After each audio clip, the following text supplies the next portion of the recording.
What's up? I'm back. I'm so sorry. I was in hospital with some like weird little kidney issue. But anyway, I'm back this week for episode 4 with James Hornsby. You. So yeah, this episode we're just talking about all things art. He is a fantastic artist. I know him through, there was this group that we had called Brisbane Collage Club, and we actually were in an exhibition together. So James, in the 6 years that I have known him, has, really transformed himself and become an experienced artist in his own right. And hope you enjoy the episode. And of course, if you like this episode, please share this, give me 5 stars, leave a review. Yeah, awesome. Enjoy. Hey James, can you hear me? I just gotta Oh check my shit. shit. Yeah, wait, can you hear me? Yeah, man, I can hear you. Oh my. I always feel like such a boomer when I get asked to go on Zoom. How are you though? Yeah, You it's good? yeah, I'm good. How you going? Yeah, I'm alright. Yeah, it's like that. It's like when someone's like, "Oh yeah, just like add my number or something," and then they're watching you on your phone and something. You're like, "Oh, like how do I add a number?" Like suddenly, it's the pressure of being watched. You're like, "Oh no." No, totally. I was like, I think it's cool to do it over Zoom because it's like way more like relaxed. You can just kind of chill at home and yeah. yeah. So, I reckon in the future it's going to be more like this. Like I like the podcasts that are kind of like phone calls and stuff. It has a bit more of like a relaxed vibe. well, that's the whole preface, right? It's 1-800 Mad Butt. Like, Yeah, legit, legit. You have yeah. those tones come in the beep beep boop boop boop. I Like know, but the nobody liked it, so I took it out. So I was like, oh, I okay. liked it. Did you? Okay, cool. Because like I showed it to a few friends and they were just like, no, Maddie, no. And I was like, but I made it at like 1 o'clock in the morning. It was so cool. And they were like, not it. So I'm just gonna Like take it that's out. too old Oh school. my gosh, it's so bad. But anyway, how have you been? I haven't seen you in fucking ever. Yeah, I'm good. It's been good. It's been like a strong start to the year, I think. Feeling much more in control of everything, and less Mm. like I'm just falling through Yeah, through projects and stuff. I feel like I have like a good schedule planned out for myself and a good timeline of like what to tackle this year. yeah. Whereas I guess usually it's like a little bit less secure. I felt that over COVID. Like I took a bit of a break because of court stuff and my mental health, and then with Yeah. COVID, it was just like I was doing really well, and then COVID, meh, it just went down. Did you find the same thing? Yeah, I found it like it was very dreadful, like the vibe, like just in general. And it was weird. It was almost like before COVID. I remember having a conversation with someone in class being like, "Oh, it feels like there's something in the air, like something bad is gonna happen." And then like I don't know if it was just like group anxiety or something. And then yeah, COVID, yeah, definitely was rough for me. I think I was just really like bummed out by it the whole time. It just felt like suddenly you couldn't do anything anymore. And I did have a exhibition open in the middle of like a lockdown, and it was like pretty upsetting. Oh, I mean, all of your exhibitions look so great, so I'm sure it was still a success. Yeah, it was still really, yeah, it definitely was a success. But yeah, it was just we actually had to stagger it so that during the opening event, it was like 10 people every hour. That was like the max capacity we could have. So it like ended up being like 8 hours of like 10 people coming through. And like by like the seventh hour, I was so exhausted of having the exact same conversation with like Yeah. every person. I was just like, people were like, so tell me about this piece. So I'm like, it's art. It's Just whatever like you want it to be. yeah, at this point, I'm like so deflated, like just drinking another beer. Like, this is art. Yeah, it's art. Thank you for coming. Yeah. See, I remember seeing that like Tracy Emin and some other artists I like, they had some online exhibitions and it was like in exhibit Yeah. spaces and then they had like a 360 camera and they could like walk through and like but that was at like a Gagosian and things like that. So did you Yeah. guys do anything like that for it? Like did you have a walkthrough online for people Uh, that could see? not really. We had like, online catalog and stuff, but I think that we just weren't really prepared for it. Like we had already come out of like a much longer lockdown and everything Mm. was like all good. And then suddenly it was like another lockdown and it was like right when I was setting up the show to open. We missed the first week of the show, I think, and then they allowed, yeah, stuff to open up. It was like an 8-day lockdown. It was like the last, I think it was like the last one we had to do here in Brisbane. in Queensland. It was just like this 8 day So it was one, like and right at the beginning of March. it was in August 2021. True. So they were still So doing that stuff then. Yeah. yeah, and it was like I don't even know. It just seems like it seems like such a weird dream. And then looking back at those last couple of years, I'm like what was even happening? It's only like this year I'm feeling like, oh, I can like dream again about like doing more Mm, grandiose stuff and not feel so like I guess it was good because like everyone kind of looked in their backyard a lot more. Like I did get a lot more photography work and got really good opportunities in that type of like realm, but it really made me kind of be like, oh, this is it. Like yeah. I just stay in Brisbane now and I go to the shops here. I don't know. It just wigged me out, I think, more than it should have. Yeah, dude. Like I remember it starting and I was meant to fly to London for London Design Festival to design a chair and then go to America. And I was like so Oh, ready. I was like, this is gonna happen. Moved all my stuff into my damn. dad's house. And then I couldn't get any travel insurance. And last time I was in America, I got really sick. So I was like, I'm not gonna travel without travel insurance. But I couldn't get Right. any leading up to like the announcement of COVID. And then COVID came and then I just got drunk all throughout COVID. So Yeah, like low key, everyone like got turned into an alcoholic. I feel like yeah. bottle shops are still open and stuff, and then like also like I was getting like sole trader benefits money, and I regret like I don't know my mind wasn't in the right place at the time. I regret what I spent the money on. Honestly, I just Oh was I yeah. guess it I was mean, too I much. took half of my super out and was like, yeah, just spending it on like pokey tickets and shit because I was just, or not pokey Yeah, tickets, scratchy tickets and being like, this is so boring. My life sucks now. yeah, legit. I've looked back at my tax for that year and looked at how much money I got like for free essentially just for being alive and just from the government, and I was like, damn, I really could have done something with that. Yeah, I could really Like use where that did right that now. go? Yeah, legit. Like where did that go? Like I remember buying all that crap. I remember getting that much Uber Eats. So I'm just going to jump in with a question. So, for people who don't know who you are and what you do, what can you tell us about who you are and what you do? Give us a little brief overview. Sell Yeah. yourself.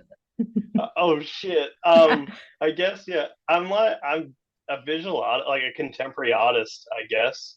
From Brisbane, and been exhibiting pretty like frequently for like the last 6 years or so. And then I also have another kind of stream of income that is photography that was kind of more in like the music press side of things. But I've kind of like tapered that off a little bit and focused more on like the art practice. And then I guess I also more recently have been selling so much more clothing and fashion related things.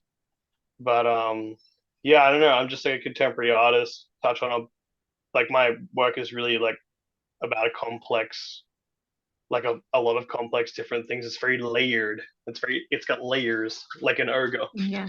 But yeah, I don't know. Yeah, I guess that's what I am. I feel like it's like equally as epic as it is painful Yeah. to kind of do this type of lifestyle and career. Yeah. What makes you say that? Oh, I just think that like there's the highs are really high, like the exhibitions and like some of the money you get and this type of stuff, but it's just equally matched by like lows that are very low. Like Mm, it's just really interesting. Like I think especially for an exhibition, it's like almost could compare it to like a boxing match or something. You're like kind of training every day, like you're training every day, or you're like preparing every day and building this like body of work and how it's going to go up on this wall and this kind of big event for an opening, and then it's like such a high on that night, and then the after you've like done that fight and that battle, the next day could be pretty low, and it usually is for me like pretty low, like after a show, and I'm kind of like, oh, what do I do now? Um, so yeah, it's kind of like that, and yeah, I don't know. There's other aspects of it that are like super epic. Like it's as a like I guess like more as like a job if you want to look at it like that way. It's like celebrated much more than other people's careers, like you get like, you know, when you do an achievement, it's kind of like, oh wow, you really did this cool thing, or you like collaborated with this people or whatever it is. So whereas like I know if someone gets a promotion at their job, they're not going to really get public attention. Yeah. And I think that just like that, the nature of like having those highs is always going to be not too far away is going to be a low that is just No, as I low. agree. It's a really interesting way to put it because every time that Yeah. I've like, I mean, I've only ever had one solo exhibition, but when I did my Mad Button Friends one before COVID happened, like the week before, that was like so much fun. And then, yeah, the day after, like now that I'm thinking about it, the day afterwards, I was so like, I don't know, it's like my body could just like relax. And I was just like, okay, now I'm kind of bored because my mind's not stimulated, but like my body feels relaxed, if that makes sense. I don't know, just Yeah. thinking about it. Yeah, I like I remember the first like two shows that I did that were like really big. I got really sick afterwards. It was like I relaxed so much I let like the flu in. Yeah, it's weird like that. I'm much better at like kind of controlling it now, like because I guess like kind of my mental health journey has been like adjacent to, you know, it's kind of grown with the career as well, so I can kind of handle it much better now. But it's just what it's like, you know, I feel like even people like your friends and family love you as much as they hate you for doing it as well. It's kind of weird like that. I don't know if that's more of like an Australian, well, I feel like that's kind of more of an Australian thing. Like, you know, you get like tall poppy syndrome and all this type of stuff going on. I think it makes it a little bit harder for you to shine bright or to be like a radical individual because you don't really fit in. Yeah, no, totally. Like my parents, my art was my best subject in high school, right? And it was never considered that I should become an artist. Even though my dad Yeah. studied at QCA. Sorry, I just need to cough. I've been vaping way too fucking much. No, seriously, dude, I had to build a fucking website today, and it's like pumping this vape. Yeah, it's like a Yeah, sorry, I need to get my Nick. yeah, like I need to build this website in 4 hours. Like, no, sorry, going back to that though. My dad studied at QCA and stuff, and he was a really good artist, and then he got a trade once my sister was born. Yeah, they never considered like me becoming an artist. So when I fell into it, because I never went to uni, when I fell into it, it was kind of like, oh yeah, this makes sense for Maddie. Like, you know. Yeah. How are your That's parents sick. about you becoming an artist or your family and friends? Yeah, my parents have always like kind of been supportive of it. I think that the way that I've brought it into my life and the way that I tackle it, it's just got like a lot of confidence and belief that they kind of just believe it too. It's not like I'm like, oh, I'm thinking of doing this thing. It's just kind of been very organic for me to kind of be creative and make things in that realm. And yeah, but it was the same thing. Whereas when I was in high school, I did study much more. I studied all these art classes, so many art electives that I couldn't even get an OP or what, even if I don't even know if that's still a freaking thing. And then yeah, I was like, basically, I'm gonna go be an electrician now or whatever. And then it was just like a journey of going from like odd job to odd job, and odd job led me to going to QCA to study photography. And then when I did that, I kind of fell into art again. I was like, this is sick. It can actually do this. Adults actually do art for a living. And then yeah, it's just kind of never stopped since going to uni and figuring out that it is a thing. But I think it does get kind of beaten out of you a little bit, like, you know, oh, you can't make money doing that. Like, because there is no structure for it. Or there is like a structure for it, but it's like really fucking hard to get involved in it. It's really hard to like get into the structure. And then even when you're in, you know, that kind of commercial world or that gallery world or whatever you want to call it, fine art world, it's just like soul crushing. Yeah. Well, from my experience, it's just like it's you know, it's like you try so hard to think outside the box and be this artist and be like, well, I'm trying to do things in a different way, like, and then as soon as you get like to like, you know, those type of avenues of like the fine art world, it's like, well, this is the rules and this is how we do it, and this is how we show it, and this is the height we show and how it work out, and this is how we like to light it, and this is how many words the essay about it is. And suddenly it's like all these rules again. I may as well fucking work at Macca's or something, you know, like, I don't know, it just suddenly doesn't seem so free once you get like into that area with it. Yeah, no, I agree. See, I think that's why I also have not really gone into like the fine art world yet, because I like the commercial side of everything. One, because it's very consistent money, and two, it's just like you get a brief. Generally, if you have a good client that lets you have full creative control, it's like pretty fucking dope. And then apart from that, it's just like, you know, it's just a fun way to like have an outlet, but also like make money. But with the fine art world, Yeah. like I have been exhibiting a lot, like, and I only just sold my first piece in like I think 5 years last year. Like, Sick. no, but you know what I mean. And I'm just like making all this weird shit, and people like don't really know what Yeah. the fuck I'm doing, and they're like, oh, why would I buy this like one of one digital print of a collage? Like, you know what I mean? And it's just Right. like, and then I'm just like, fuck it, I'm going back to hand cut collage, and I'm just gonna fucking do that. And then I sold something, and I was like, oh, well, there we go. There's the magic again. Like, that's what I needed to do. But yeah, man, fucking Yeah. fine art. Yeah, I think like if you really want to like to take that avenue of like doing something creative, you have to actually fully love it and be committed to it, because otherwise it's going to be really upsetting because you're Yeah, not going to really, a huge return in, time, energy, and money. I It's not know. going to be what you would like it to be. I feel like, well, that's at least what I've discovered, and I don't know if it's just because we're in Brisbane, which is like a country town or whatever, or if like, you're not blowing up on the internet enough or whatever you need to do. It's just like, it seems like the journey that I'm on, I feel like I'm going on the right path, but it's just like, it's definitely not a helicopter ride to the top. It's a big, Oh, long, rickety staircase. yeah, dude. It's like you're climbing Mount Everest with like a shaman that doesn't speak English, and you don't know where the fuck you're going. Yeah. And it's just like, Going where the past fuck all are the we other dead going? bodies. Yeah, and you're just like, where the fuck are we? Just more and more frozen dead bodies on Yeah. the way up, and I'm like, but then I was just thinking before. There's like this kind of story I've told people about the first time I met you, which Yeah, is like, tell it's so me. and you wouldn't even know about it. It's such a random thing. I don't even know if it's even worth being in the pod. But like Yeah, the tell first me. time I met you, we were both doing like a site visit for like a collage show in Paddington. Some really cool old house. It was like a magazine headquarters or something. Yeah. Some magazine. I can't remember what the magazine was, but it was ages ago now. And I was kind of like, I wanted to do a site visit because I think I was going to do a projection or something. So I just wanted to see what was up. And then they told me to come at a certain time, and you were also there looking at it too, being like, what can I do?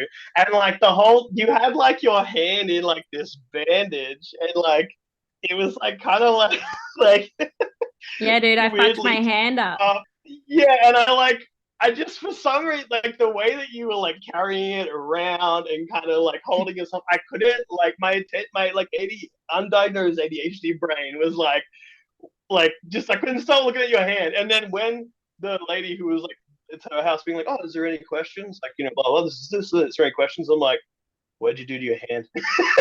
Like, I what's up with your hand?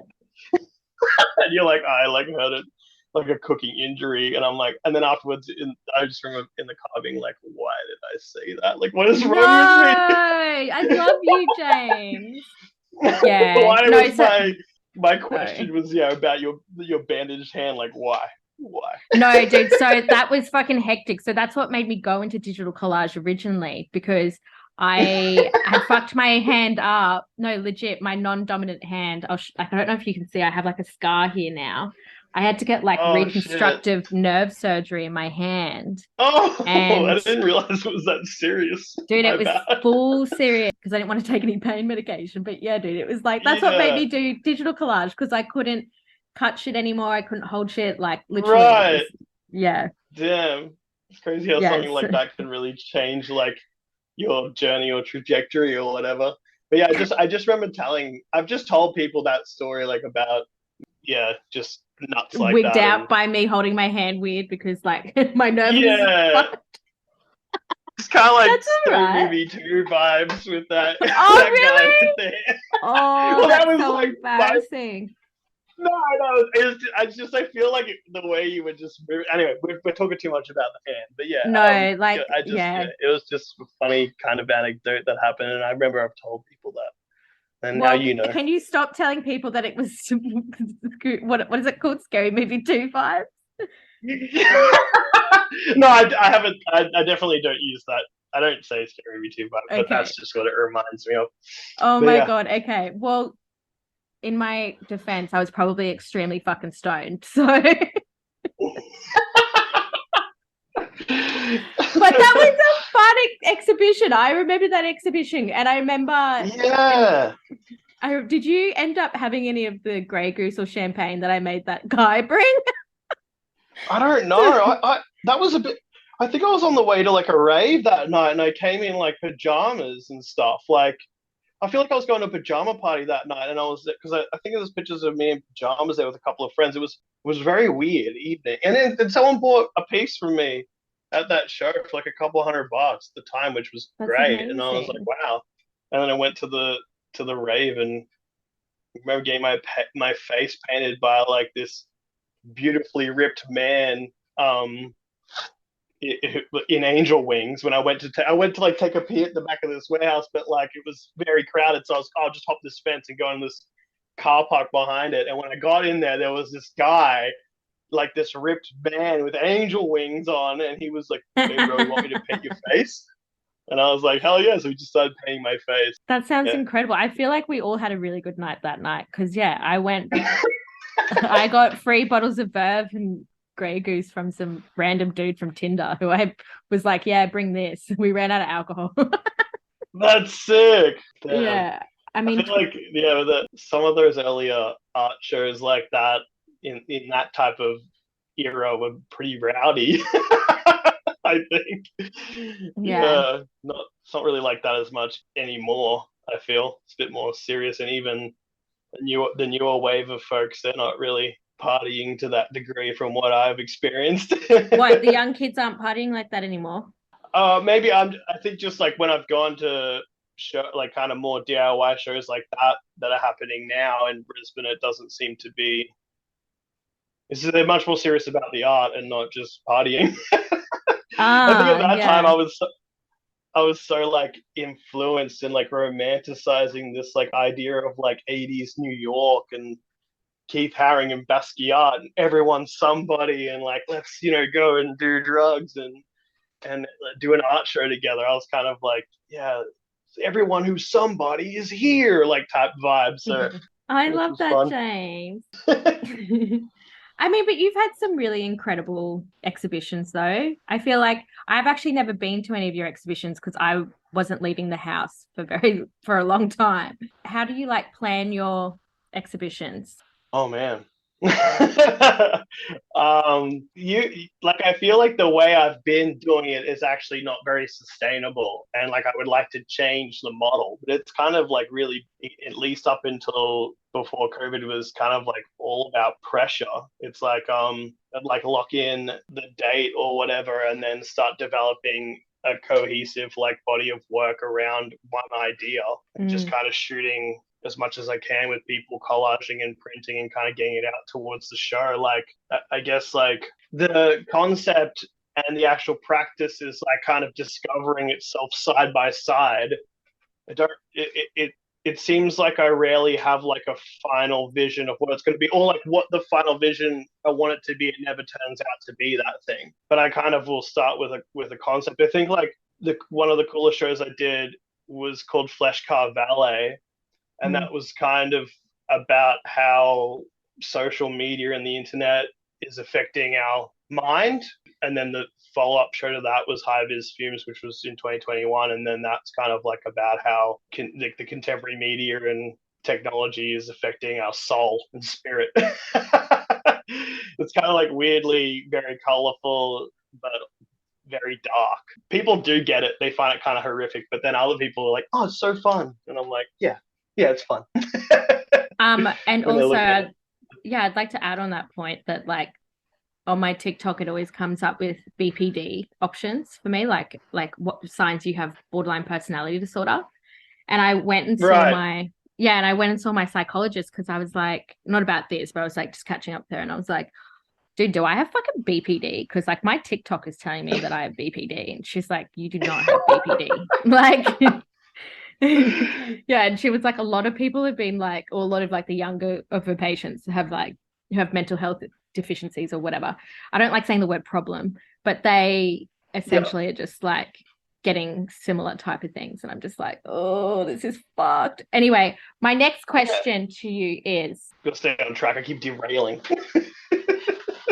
am I standing out in traffic and what do you mean? No, I said I have to stay on track. I keep derailing like where we're No, going. you're not derailing anything, mate. This is just like what it is, you know? It's all good. So I was gonna ask you like kind of like chicken and the egg question of like what came first, collage or photography, but you already answered that. So because I know you from collage, at what point did you realize that you wanted to like get into collage? Were you doing photography and looking at collage and being like, oh, I can mesh these two things together? Or like how did that whole process happen? Yeah, okay. We kind of have to go back a little bit. It's a bit of a bit like a bit of a story, but when I was doing like the photography undergrad, like the bachelor's, I like oh, I just feel like I have to go back further than that.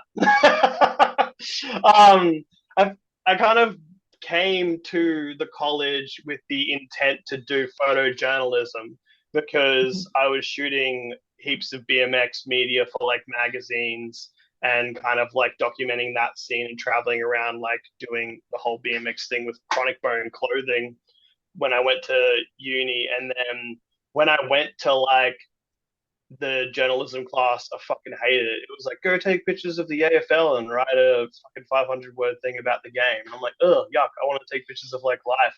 And then I went to like the creative advertising class, which was like the commercial stuff. And it was like so rule heavy. It was like you have to have the light 3 meters from here, and this is like that, and the light sensor here, and like you have to do it in all these ways. And we have to go through tutorials of like recreating an image every lesson with like this skeezy, creepy freaking lecturer who like marked all the scantily clad uni students' works higher than anyone else's. So I was like, I'm out of here. And then I went to the art class, and this is kind of when I reconnected with like with art in general. And one of my peers in the art class handed in a cake in a photography art class. Just she baked a cake and she just could talk about it in a way that made sense, and she got a HD.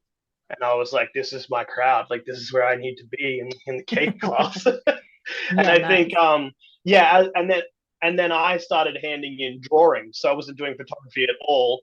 I did these drawings of my dreams, and it was like I was trying to impress everyone in the class so hard. Everything I brought in that was photography based, no one gave a shit about.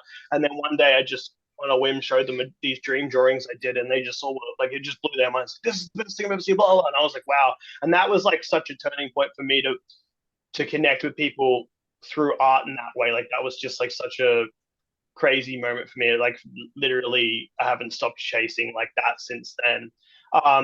But yeah, I just kind of felt like doing drawings and having a photography degree wasn't linking up.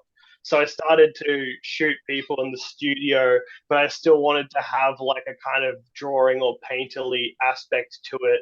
And I guess that's when I started to like digitally manipulate and collage the images to like kind of be more complex. Or I'd like do a photo shoot on like how do I show all these different angles or energies, or like how do I combine like this person with this object or whatever. And I think that that's when it kind of went down the digital collage, you know, hole, and like that led to, you know, I got some award from the Brisbane or the Queensland Centre for Photography, which is like defunct now, for like in innovation or something, because my collages were like lit, I guess. Yeah, they are fucking Yeah, lit. so They're sick. so I wonder, yeah, that's I hope that answered your question, but that's kind of what led me to, you know, manipulating images. And now, like, I even much more into overpainting them. So it's like a digital collage printed on canvas and then overpainted again, kind of like defacing it. But yeah. I love that. I've been trying to like do the whole painting with collage thing, and sometimes I just like go way too hard and I fuck it up so bad. And then I will look at your shit and I'll be like, man, he's got the fucking magic method behind this. Like, I don't Yeah. understand how like I can just fuck this shit up so bad. But I look at your shit and I'm just like, damn, it's so good. It's so sick. And that's what I love about your collages, because they're like so different to what you normally see. And they're so unique and they're so like James Hornsby that you see it and you're like, oh, that's James's work. You know what I mean? Like I will have people Yeah, I send me love other that. people's Yeah. collages and they'll be like, oh, is this yours? And I'll be like, no, that's not mine. Like, you know, it doesn't Rawr. have that. Yeah, it doesn't have that uniqueness to it. like my work as Yeah. your work does. That's the worst when someone sends like so it's maybe someone's biting your style or they're influenced by it or whatever it is, but when your friend sends you something and is like, "Oh, this looks like your work," or like, "Is this you?" and it's not, it's the worst. You're like, "What do you mean, bro?" Like, obviously, it's all love and like a big Yeah. part of doing this is just to inspire like other people to do cool shit and like be creative. But there is, sometimes you get in your feels about it. But thanks for saying that about the style. I think yeah, I'm stoked on that. I'm stoked that people can like look at find work of mine and instantly know it's mine. And like even if someone does replicate it, they can't really replicate it the right way. And it just seems like such a dope achievement for me. It's almost like I've achieved so much more than I ever thought I would with this art shit. So I'm just like every day is like amazing. Like I'm like, wow, like getting a little message from someone being like, "Oh, I love your shit." It's like, oh, you just made my day. Yeah, Yeah, it's so nice. yeah, I it's I love definitely that. sick. Yeah, when I went to hospital 2 weeks ago, I put up a photo being like, sorry to anybody who's like messaging me and shit, like I'm in hospital. And like, also, I didn't want to have to message clients and be like, I'm in hospital. I was like, I'll just put it up and whatever. And obviously, like the podcast wasn't up either. And I had a woman message me and be like, I wanted to let you know that I'm studying writing my thesis about your art. And I was like, what the That's fuck? sick. I know. I don't know if it was NYU, somewhere in New York though, but I was just like, what the fuck, man? I was like, can you send it to me when you're finished?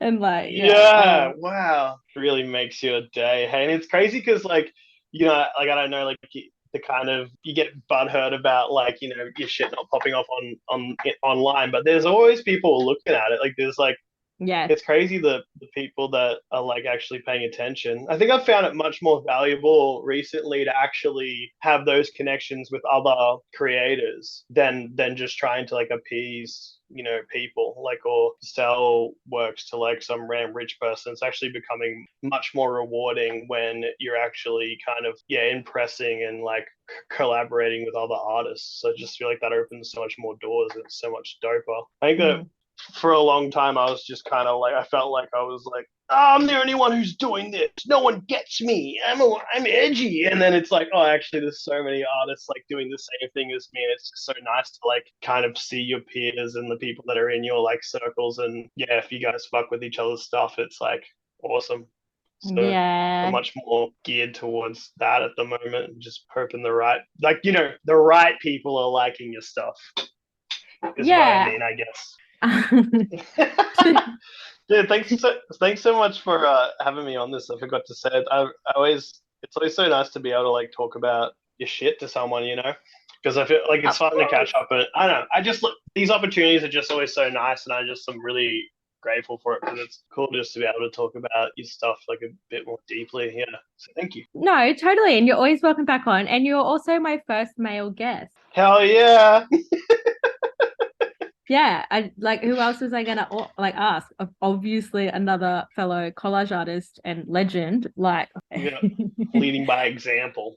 yeah, exactly. I had a look on your website and Ooh. also if anybody wants to look at your website, they can see it in the show notes, whatever. Tell us a little bit about your public art activations because I find that super interesting. Like I saw that you did the festival, then you were in America, and then you also did the William Jolly Bridge, and I was like, that is fucking sick. Yeah, dude. Oh, they're all like their own projects, but yeah, William Jolly Bridge was a nice one. That like kind of someone had seen my art, passed it on to the council, and was like, oh, we should do this for New Year's. That was like a couple of years ago.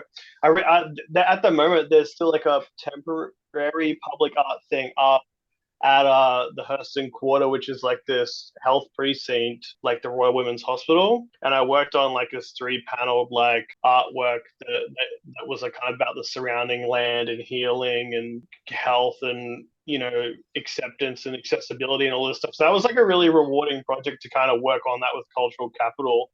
Try like actually come up with a full concept and go through those stages. That was a fire one. And then I think that you're also referring to like this performance that I did as well, which was like crazy chaotic. I think like that was super sick. I was like, it was for like Brisbane Art and Design Festival, the last one that they did, and like it was very like spur of the moment, but it was the most rewarding thing I did that year. I think the performance art kind of element of it. So I was like kind of just like I had like a photography backdrop and I had like a bunch of art on there and I was like spray painting it and asking people to come paint it. And I had like my photography lights set up and I was like taking photos of people and had my friend DJing and he was kind of like responding to like what I was doing and I ended up like slashing like the artwork, everyone with a big knife, and I had like painted some clothes and put them on, and then I went like behind the like artwork, and I had dressed a dummy, like a life size human dummy, as me, and like through it, like gave birth to it, like through the art. It was like so red. It was very like kind of WWE vibes. It was like that, like really like stirred something in me because I think more recently I've really been kind of asking myself like why am I doing this stuff, and then like kind of making sure I'm working on the answers, like why am I doing this. And I think that when it comes to like a solo show, I really do it for like that opening night energy of like everyone coming together and getting hit with the same information at once and all coming together and having like that hype vibe of like coming out and seeing it all for the first time. And I really got that entirely from the performance. And it was just like one day set up, one day set down, bang, 40 minutes. And it's almost like, oh, is that like the best way for me to do this? So I think I'll be looking at doing more audio visual performances in the future. It's just something I'm slowly kind of working on in the background, but that was fire. And yeah, the America stuff, that was amazing. Like I was over there for my friend On the Leans solo show. Shout out On the Leans. And I was also with Kyle Golly, No One Network as well. It was a bit of a Brisbane tripod going over there to do like a residency at this gallery and help Leans like prepare for the show in America, in California. And it was mind blowing. It was so epic. But yeah, I worked with Leans, kind of hit me up. I wanted to work with him on a clothing collab because we got introduced to each other's work like a couple of years ago. And then he was like, oh, I actually want to collab with you on a video for this show I'm doing in America. And I was like, should I come to America? He was like, definitely. And then ended up projecting on like the side of this massive art gallery on the opening night. And the dude that I borrowed the projectors from is like so big in that industry. Like everyone over there was such a trippy millionaire. Like it was so weird. Like the guy who I borrowed the projectors from, like, is responsible for like the Tupac hologram and shit. Like, and like and he's like sold like a Tesla that like shoots projections onto buildings and like sold this whole projection setup to Las Vegas for like millions of dollars and all this crap. Like, yeah, and he was like, yeah, you could borrow a projector off me. So that was pretty fire. And like at the opening night when we did do that projection, like it was massive, like over 600, I think like maybe over 600, maybe like 600 or 1,000 people. It was bonkers. And it was just so sick over there. Like I just felt like I could really be myself over there. Like going back to that idea of being like a radical individual, it was just like over there, everyone was just like, yeah, dude, do it. I think it's just a different way of like the culture and the way that they're raised on this idea of freedom, and it's your right to kind of do what you want. So when you kind of tell someone about a wacky idea, they're like, fucking go for it, bro. Yeah, no, I love being in America and being in New York, and like that was a really formative years of like my art, because everybody that you surround yourself with, I mean, obviously there's always gonna be fucking dickheads and whatever, and like normally when you surround yourself with like really lovely like-minded people, they will always encourage you and they will help you get there, and they will be very just open and honest, you know, and they'll ask you questions that make you think, and they'll show you things that make you think, like, you know what I mean? It's just, I love America for the art scene. And it's different over like when I would tell them like, hey, like my parents never really wanted me to be like an artist growing up. They'd be like, what the fuck? Like, you know, like, no, be whatever you want. But yeah, I think it's just a different dream. Yeah, I think it's what you just said there. So it's so important. It's so important to like surround yourself with the people that allow you to be you 100%. Like if anyone kind of dampens your like vibe or something, or they're kind of like not fucking with it, it's just not going to work out. Like it's just like you have to really surround yourself like with a group of people that really understand you and want you to achieve what you want to achieve, and that's how you become more successful, honestly. Yeah, which actually leads me into my next question that I have. So oh shit, yeah, find the tribe to match your vibe.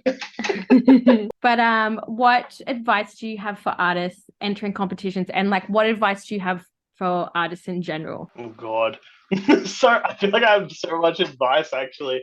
I love to give a little bit of advice. I feel like yeah, like you really like just have to do it. I feel like a huge issue that people have is they just don't know when or how or what. They just love to think about it and kind of in the theory side of it and imagine what it would be like, but you really just have to take action. I even have to take my own advice too. There's projects that I just will write about and like kind of sit on and research and kind of become like an expert in this area, and then I've actually created nothing in that area. I think yeah, just taking action is like a huge thing. So like it might not be perfect. Like it's never actually going to be perfect, actually. So you just gotta like, if you want to do a show, just do it in a garage or at some like random DIY spot. Like if you want to make stuff happen, you have to do it and just take action. You can just do little bits every day. It's never going to be perfect. You can't just like sit around and like wait. And like no third party entity like a record company or a gallery is going to like descend down and be like, oh, here's $1 million. We would love you to do your thing. Like, even when you do get up to those levels of working with those type of people in those industries, it's not the vibe. Like, you really got to do it yourself. Like, and I think if you really love it, you do it yourself. But I think, yeah, that'd be my main advice is to take action, make shit happen, make the stuff that you want to make happen now. What are you waiting for? You get one life, bro. Start making shit now. Yeah. And what about for entering competitions? Because you've won a few competitions. I oh, I've been a finalist in a few things or been able to get into a few things, but I kind of find those just personally find those routes a little bit discouraging. I think like when you're paying to like enter in something, you enter it and then you just never get it. You never find out why you didn't get it. It's kind of like this really like sad rejection where you don't even know why you got rejected. But if what I would say is if you are trying to enter in some type of art prize or something like that, look at the judges. They always announce who the judges are. Go and look at the judges, see what they do, see what they like, see what type of stuff they're into, and it can really give you a good idea of if they're actually going to like your work or what they're looking for. Um, but overall, like just in general, I find that the best stuff that I've ever done, like the best collabs, the best opportunities, is when people have come to me. It's not me applying for shit. Like someone has seen my work, they've liked it, they like what I do, and they've come to me, like a company or whatever it is, and they're like, we want you to do your thing for us. And I think that's like the best way to do stuff because you're not going to compromise your vision. You're not just going to like make it fit into a box to be in some type of show or prize or award or something. But yeah, that's what I would say. No, I agree. Whatever I just said. Yeah, I mean, I've never entered any competitions, but like that's actually really fucking good advice. I don't think I ever would enter competitions, and I'm just gonna say I fucking hate those galleries that have competitions and you have to enter it and then you can win to use the space. And I understand it's like a money generating thing and that whole thing, like in Australia. But it just feels very like inauthentic of like a gallery. Like I like how galleries are run in like overseas in America and Australia, like actual traditional galleries where an artist doesn't have to pay for the space. They actually, I feel like when an artist has to pay for his space, you have to actually, you're paying, they're not going to do any proper marketing. They don't really give a fuck. Like they're just kind of doing whatever gets them by. And I find that whole thing very icky. I don't know. I just don't like that vibe. Again, you should just do it yourself. Like such a big part of my journey is like this constant like need for validation outside of myself. Like I've just gone through so many years of like not being able to fulfill myself without like getting this validation from my work, and it's like led me to working with so many like different galleries or entities and doing all this stuff. And if it just did it my own way, like it's just so much better. It's so much more rewarding, and you're not working with people who are just trying to take money from like a young ambitious artist. My clothing kind of really speaks to that part of me too, of like this kind of idea of validation. Like I'm always kind of, as I said, seeking like some outside entity that's not just solely my work or me to like make it seem like it's a bigger, more successful thing. And with my clothing, what the kind of vision for it is that people do seek outside validation in brands, like whatever it is, like Adidas and stuff, and it's like, oh, I'm part of like this club because I have like this, or I have Gucci, or people find that validation in like these expensive items and stuff. And with my clothing, it's like it's so individual and one of a kind that you're just validating yourself when you like people choose to buy the stuff and wear it. It just blows my mind every time we sell this stuff. It's like, wow, people are really accepting themselves and being individual. And I think it's just like such a adjacent story to like me and just my journey with art and kind of a search for authenticity in myself and the clothes that I do. Yeah. Is that what's coming up this year? I've been focusing much more on it now, but I'm taking a little break from it because I've got a couple other things I want to work on. But I guess, can you tell us what you are working on? Nah, I feel like it's still like I'm definitely going to be doing more performances. I did say that. I guess I've got one thing I'm really excited about is like this trading card project that I'm working on, kind of like a Pokemon type situation. Yeah, I'm really excited about that, but I need to grind up some money, hustle up some money before I can really do it the way I want to. Oh yeah, money. Yeah. Someone called cost of living something really funny the other day. It was like Cosy Lived or something, and I was like, "What the fuck is that?" They're like, "Cost of living, babe." They're like, "The Cosy Lives." Australians with that shit. Hey, it's like we're just so like that. Yeah, I just was like, what the fuck are you talking about now? It's like, yeah, the Cosy Live, babe. It's just like crazy shit. I don't know. Anyway, that's just it's just the way the Cosy Live is. So, how do you find inspiration then, James, when you're working on all these projects? Like other artists, like I like one of the real reasons why I do this and why I've like devoted and committed like my whole freaking life to this stuff is because the stuff in this world that makes me live is other artists' stuff. Like I just love when like Tyler the Creator's releasing a new album, or like I love diving in a Basquiat and 80s artists and like Keith Haring and shit.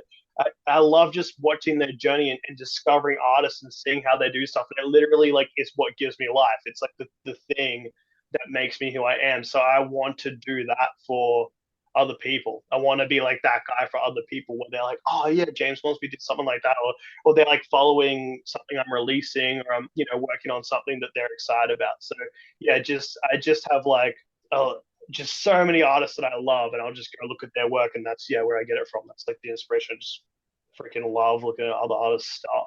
I even have like a list now, like a Word doc of all these artists that are like the ones that I'm more interested in at the moment are the ones that kind of exist between fine art and fashion, and they kind of like work in that world. And I just have like a freaking Word doc, and I'll just go on there when I'm feeling a bit low and just go boom, check out all this stuff, their websites, Instagram, all this stuff, and then suddenly I'm like, all right, time to make some shit.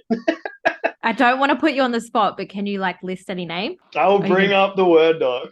Yeah, because I feel bad. I feel bad because whenever anyone asks, people always ask like, "Well, what like do you take for inspiration?" I never have like an artist to name. Like I always feel like such an idiot. Like, oh yeah, I don't have anyone. That's okay. I can rail off a few of mine. It's always just the same. Dash Snow, Tracy Emin. I mean, I'm a Tracy Emin stan though. Like, I'm like that fucking post, like that Eminem stan video clip for Tracy Emin. I used to get drunk and send her emails to her info, and I could never find them because I think I'd get really like secondhand embarrassment and just delete them like the next day from my sent. Yeah. Anyway, who are some of these people? I've drunkenly sent some stuff to people before as well. I mean, like that like like there's this guy Hidgy World who does like the videos for ASAP Rocky and stuff. This other dude, Trouble Andrew, Ass Pizza. Zach Fox, he's like a comedian. He's coming out here real soon doing a rap show. Neckface, like I don't know, like there's a lot. Yeah, Neckface is one I love. I love David Cho as well, and then like Australian as well. Like I love Jack Irvine and stuff that he does. And who else is like someone that's like more local though? Like I fuck with Muller if you've seen him. He Lola. And my friend Lean's. Muller, he's like he makes clothes as well, but he kind of like will collect like designer shit and then like cut it all up and resell it and stuff. He's doing all sorts of great stuff. He's from Brisbane. He's Muller on Instagram. Love his shit. Fuck yeah. Who else is? Who else is? Yeah, and then Leans from Brisbane as well on the Leans. Who else is like a Mhm. local person? People be doing shit. Yeah, but that's it. That's the inspiration. It's other artists. Imagine that. And then before we wrap this up, do you have anything else you'd like to add or say? I don't know. Not really. I'm just stoked that I did this. It's just Yeah, nice me to like to do too. these, and I just want to do more stuff like this because I feel like yeah, like the work can get like misunderstood or it exists on its own. For a long time, I've kind of like been like almost envision the work on its own in like an empty room with no one there, and that just seems so lonely and sad. So it's nice to be Mm, able to stand by the work and talk about like what it's actually about and what I'm trying to achieve with this shit. So I'm just yeah, stoked to do this. yeah. Well, thank you for coming on, and I will have to have you. I keep saying we as in there's like heaps of people behind this. It's just fucking me. No, This operation. this operation is just me. Um, like literally, I had a friend who was like, "Oh, do you want to record it at my plate?" Like he has like a photography video studio. He's like, "Do you want to record it there, and then you can do video as well?" And I was like, "Fuck no, brother!" Like. But no, we'll have to have you back on. So like later on in the year so that you can actually tell us like all these things that you don't want to tell me right now that you're doing. Yeah, sick. That's And just I like that idea. okay. And then I'm Update just you on gonna be what's like, going on. you'll be like, bye, bye. I'm gonna turn off the recording. If you liked this episode, you can share, rate on your listening app, or follow me on Instagram. This episode was produced, recorded, and edited in Menjin, Brisbane. 1-800-MAD-BUTT would like to pay respect to elders past, present, and emerging. Thank you.